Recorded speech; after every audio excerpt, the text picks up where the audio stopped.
Hello ladies and gentlemen, Marcus here with another guide, this time for a Chaos Whale Walker built around the Awakened Log Horse set. So, we're a Were Raven, we're using a Chaos Bone Harvest, and can I just say, like some of the craziest bone harvest you will ever see. We're using Baronath's Voidlost Horn to juice up our Cold Snap, and then we're spamming our set-empowered Bone Harvest and Cold Snap as much as possible thanks to the cooldown refresh we are getting through Were Raven's Ice Talents, which we are spamming at over 200% cast speed. This combo is kinda disgusting to be honest, because of the way the cooldown refresh works. The faster we cast and the more enemies we hit, the quicker Bone Harvest and Cold Snap come off cooldown. So essentially, your cast speed and enemy density equals cooldown reduction. This makes the build really good in horde clay situations like in the Crucible or in the Shattered Realm, though it's no slouch in 1v1 either. The build is almost the polar opposite of the Ice King Mystic I met before this.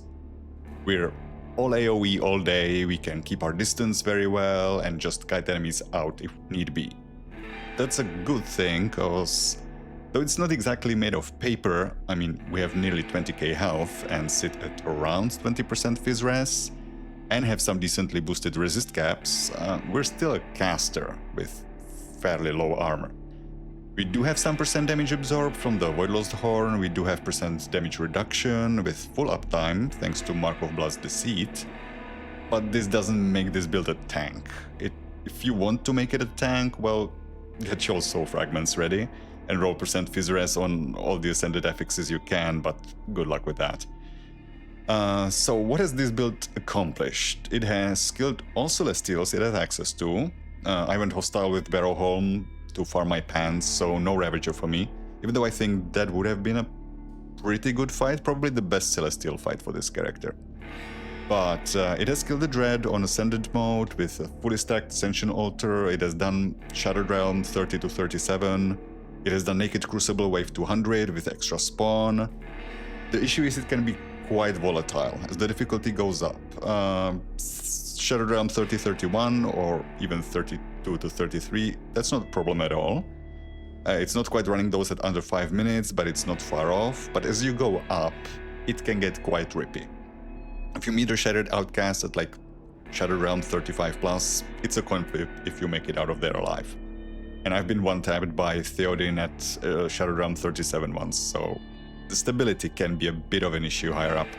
It's a similar deal in the Crucible. If you're running it naked, it will get nasty higher up, though a lot of it is less due to a straight up lack of tankiness and more down just to how much shit the game throws at you, with debilitating debuffs from Nyarlathon, Sunders, Dispels, Valdaran teleporting you into everything. It's nasty.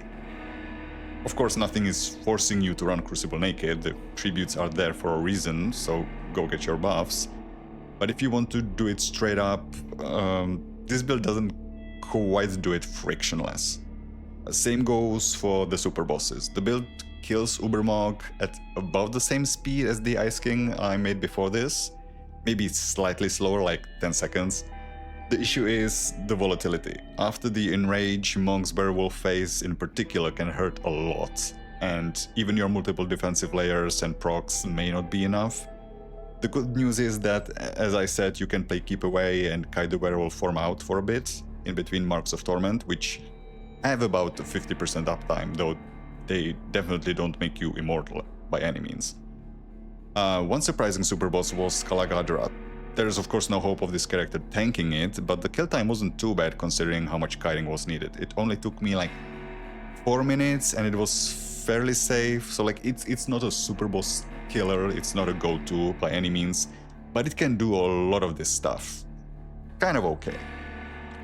Now in terms of putting this together for leveling, it's a good news, bad news situation. The good news is you can actually play this as a Chaos Were Raven. Level it that way all the way to endgame.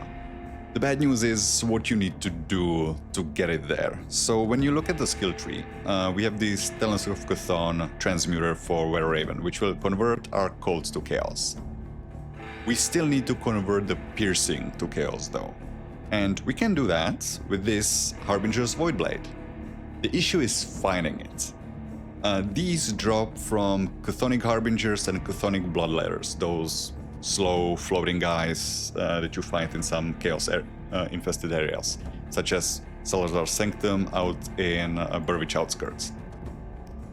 The problem is, not only are these enemies not very common, they also do not drop these very often. The drop rate is like around 3%. Now, if you look at Grim Tools, it will tell you that good places to find a lot of these spawn is in the Blood Grove, or in Darkvale Gate, or in the Necropolis. Which, if you're skipping difficulties, hey, those are easily accessible, right? Well, I ran Darkvale Gate a lot. I ran the Necropolis a lot. I ran Blood Grove a decent amount. There is so much running around just looking for these guys, and then you run the entire area and you find like one Chthonic Harbinger. It's kind of miserable. The best place I found to farm it, even though you do not really get a lot of chances at it, is in Burwich outskirts, in Salazar Sanctum. What I mean by not getting many chances at it, because you're only getting 3% drop rate, you have to roll the dice a lot, right, to get your drop. But if you do a run of Salazar Sanctum, you get like maybe 2 spawns, maybe 3, sometimes 0. So like you're gonna have to run it a lot to get one. Unfortunately, you cannot buy these anywhere as far as I know. You can probably buy them in Bastion of Chaos from the vendor there, but then you have to run into Bastion of Chaos and hope you roll it. And are you gonna be going there early? You can risk it, of course, but I'm not even sure you can buy these. You definitely cannot buy them in the Black Citadel. I tried a number of times. The vendor in the Black Citadel doesn't sell it. I've also never seen it in Benevald's inventory in the Blood Grove. So basically farming it seems like the only way, and it gets quite annoying. One neat trick, if you're difficulty skipping, if you go to the Necropolis, specifically Necropolis Interior Rift, once per difficulty, when you enter this rift, it is contested, right?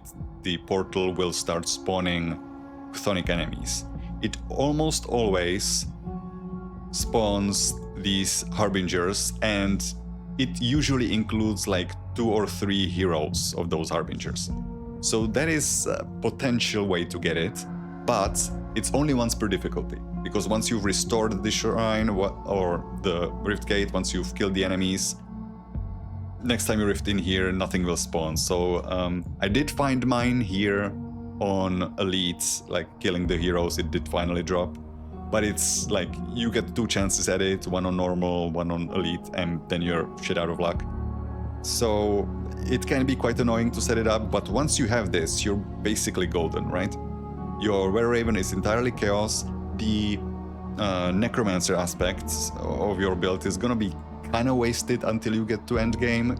You can, of course, take just Spectral Binding and Mark of Torment, just for survivability, because, you know, this is health for you, some offensive ability, this is survivability for you. And you can basically leave Bone Harvest until later.